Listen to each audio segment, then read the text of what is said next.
Hello दोस्तों, कैसे आप सब। उम्मीद करते हैं आप लोग अच्छे होंगे। दोस्तों, आज की इस वीडियो में हम आपको बताने जा रहे हैं यूपी स्कॉलरशिप के बारे में। और जैसा कि हम आपको बताना चाहते हैं कि यूपी स्कॉलरशिप की जो फार्म भरने की तारीख है वो अब आ चुकी है। और आप अपना स्कॉलरशिप कैसे भर पाएंगे और उसके लिए कौन कौन से रिक्वायरमेंट डॉक्यूमेंट्स की आवश्यकता पड़ेगी और कौन कौन से डॉक्यूमेंट्स आपको अपने पास अवेलेबल रखना है और किस तरीके से आपको अपना स्कॉलरशिप फार्म भरना होगा। दोस्तों, सारी जानकारी हम इस वीडियो में आपको बताने वाले हैं, तो वीडियो को लास्ट तक पूरा वॉच करिएगा और हम आपको सारी जानकारी स्टेप बाय स्टेप देने की कोशिश करेंगे। दोस्तों, यदि हमारे वीडियो पे आप नए हैं तो हमारे इस वीडियो को एक लाइक ज़रूर कर लीजिएगा और लाइक करके हमारे चैनल को सब्सक्राइब ज़रूर कर लीजिएगा। दोस्तों, स्कॉलरशिप को लेकर के एक सबसे बड़ी जो अपडेट आ रही है वो ये अपडेट है कि अब क्लास 9th और 10th के छात्राओं के लिए जो ऑनलाइन आवेदन फार्म है वो खुल चुके हैं और छात्र जो है अपना 1 जुलाई से रजिस्ट्रेशन अपना कर सकते हैं। 1 जुलाई से 21 अक्टूबर 2024 तक वो रजिस्ट्रेशन कर सकते हैं। और दोस्तों, जैसा कि आगे जैसे बढ़ेंगे हम तो आप देख सकते हैं छात्रों द्वारा जो ऑनलाइन आवेदन है वो 10 जुलाई से शुरू हो जाएगा। तो कहने का मतलब ये है कि आप 1 जुलाई से आप अपना रजिस्ट्रेशन तो कर सकते हैं, लेकिन जो आप अपना कम्प्लीटली फार्म का आवेदन कर पाएंगे वो 10 जुलाई से शुरू है और ये इसकी जो लास्ट तारीख है 31 अक्टूबर 2024 तक रहेगी।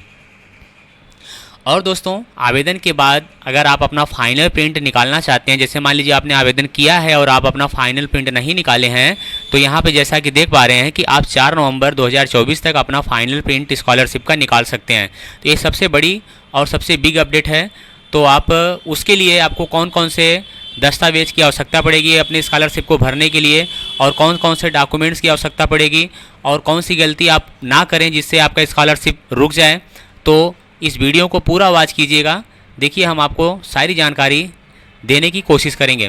तो दोस्तों, यहाँ पे सबसे पहले आपको हम ये बताना चाहते हैं सरकार की तरफ से जो सबसे बड़ी बिग अपडेट आई है। तो दोस्तों, यहाँ पर देखिए कि यदि आप छात्र अपना आवेदन करना चाहते हैं तो उनको उनकी जो शैक्षिक योग्यता है वहाँ पर जो उनका अंक प्रमाण पत्र है यहाँ पर और जाति प्रमाण पत्र, आय और निवास प्रमाण पत्र ये होना बहुत ज़रूरी है। और उसके साथ साथ जब एडमिशन कराएंगे तो उसकी जो वार्षिक नॉन रिफंडेबल शुल्क धनराशि का जो रसीद मिलता है वो भी रहना बहुत ज़रूरी है, पास में रखना बहुत ज़रूरी है। और इसके साथ साथ यहाँ पर आप देख सकते हैं जो बोर्ड का पंजीयन क्रमांक नंबर होगा, आधार नंबर, वो भी रखना ज़रूरी है। और इसके बाद आपको ये बात ध्यान रखना है कि हाई स्कूल अंक प्रमाण पत्र में जो अंकित नाम होगा वो या पिता का नाम होगा या जो लिंग या जन्म तिथि जो भी होगी वो आधार कार्ड में सेम होना चाहिए, नहीं तो आपका फॉर्म रिजेक्ट हो सकता है। और दोस्तों, नवीनीकरण के छात्र आधार नंबर या जनसंख्यांकी प्रमाणीकरण जो आधार नंबर या जन्म तिथि का जो मिलान होता है उनका जो मोबाइल नंबर होगा उस पर जो प्राप्त OTP होगी उसको अंकित करने के बाद ही छात्र अपने आवेदन को पूर्ण रूप से भर पाएंगे। और जो नए छात्र हैं, जो 9th और 11th के जो छात्र हैं, उनका स्कॉलरशिप डिजिलॉकर के माध्यम से eKYC के आधार पर उनके जो नंबर का जनसंख्यांकी प्रमाणीकरण होगा वो मिलान होने के बाद ही वो अपने आवेदन को पूर्ण रूप से भर पाएंगे। और भरने के बाद आपसे ये भी बताया जा रहा है कि आपका जो आधार नंबर है वो सीडेड बैंक खाता से उसका जो है NPCI मैपिंग होना बहुत ही ज़रूरी है।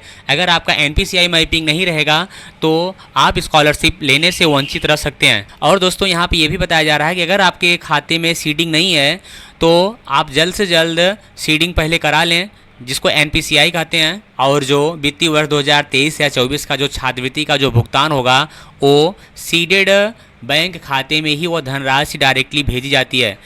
तो दोस्तों, यहाँ पर एक गाइडलाइन आपको और बताई जा रही है कि छात्र अपने आधार सीडेड बैंक खाते को संचालित रखें, न्यूनतम बैलेंस बनाए रखें एवं खाते में धनराशि आने की अधिकतम लिमिट न लगी हो तथा हर 3 माह में बैंक खाते में ट्रांजैक्शन अवश्य करें। तो यहाँ पे जैसा कि आप देख पा रहे हैं कि आपको अपना खाता सुचारू रूप से संचालित करके रखना है।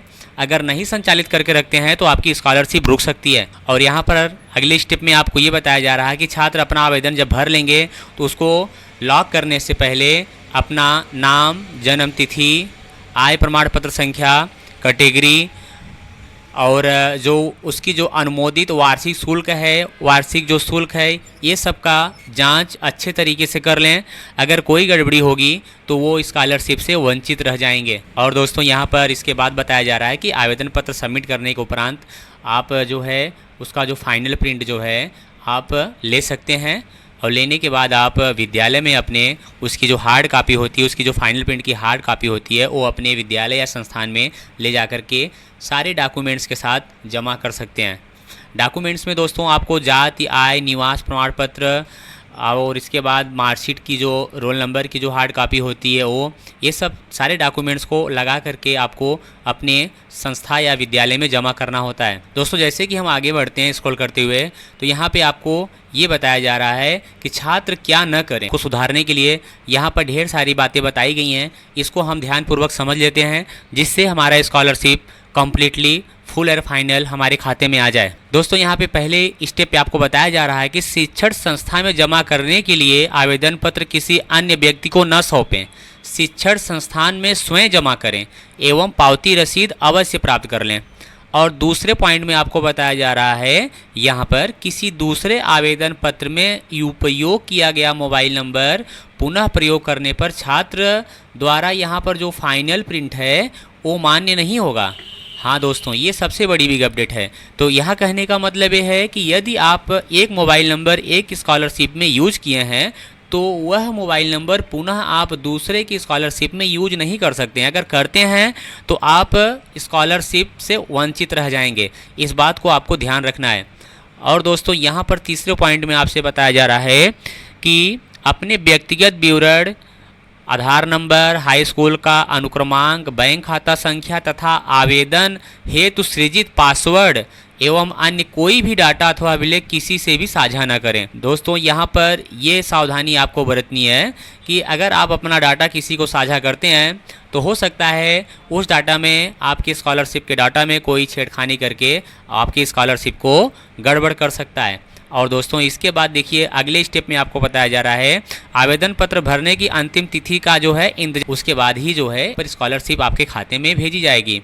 और यहाँ पर एक और बड़ी अपडेट है, अनुत्तीर्ण छात्र किसी भी दशा में छात्रवृत्ति हेतु आवेदन न करें।